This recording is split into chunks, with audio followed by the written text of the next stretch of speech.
defense. So if they're lining up 4 across, look right here for Banks, cutting down towards the basket, going back door. So whoever's guarding him, if they're denying, it'll be one pass and then maybe to him. Carpenter to bring it in. 1 minute, 1 second to go in overtime. Bowling Green down 49-48 in a game of 7 lead switches 4 ties. Into Carpenter. Come left to Idlet. Guarded by Stonebreaker. Now up between the rings to Banks. Works his way with a left-handed dribble left.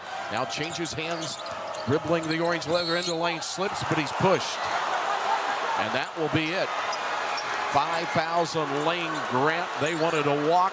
Grant has fouled out with 47 seconds left in overtime. And 2 shots, the guaranteed 2 under the high school rule for Braylon Banks, the 72% shooter, who's 2 for 2 from the line today. And that was a tough call because there wasn't much more contact on that play than we've seen in most of this game. But the mere fact that Banks fell down kind of forced the officials' hands. We are tied at 49 as Banks puts it in. 5th tie. Will it be our 8th lead switch? Banks to make it a 50-49 Bowling Green game. When Banks steps to that foul line, this will be his 4th free throw as this game has come to the conclusion. And every time he steps to that foul line, he might as well be playing and shooting in front of no one. That one circled its way down the funnel. 50-49 Bowling Green. 47 seconds left in overtime number 1. Into Lloyd. Guarded by Bailey, who has been with him all the way. To forecourt comes Lloyd. Stop and go dribble left to the keyhole. All the way in. On Bailey. Tipped away. Got it back. Put it up. Didn't get it to go, but he drew the foul. Bailey face down. Remember, he had cramps near the end of regulation.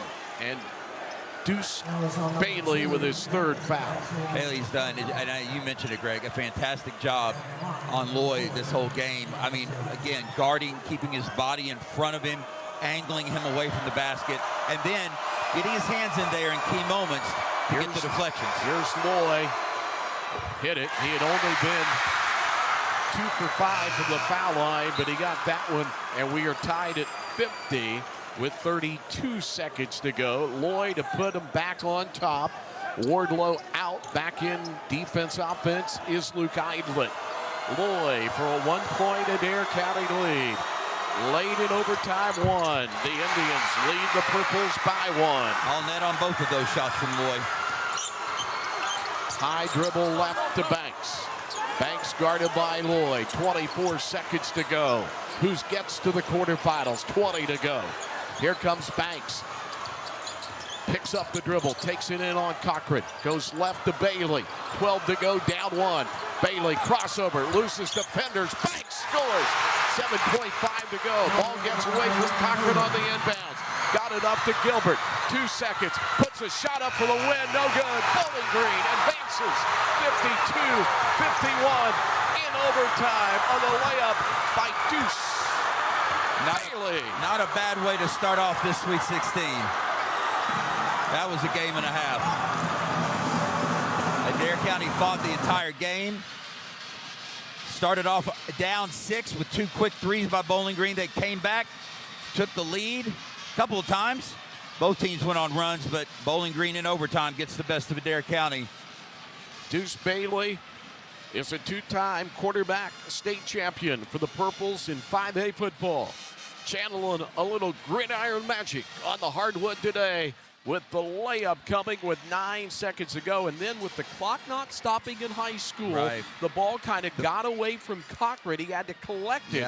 So they lost a couple of seconds. Nobody's fault, but they had to rush that shot by Gilbert. Didn't get a good look at it. And off we go to the quarterfinals for Bowling Green, and a dagger in the hearts of a game Adair County team. Nobody's fault, but yet still worth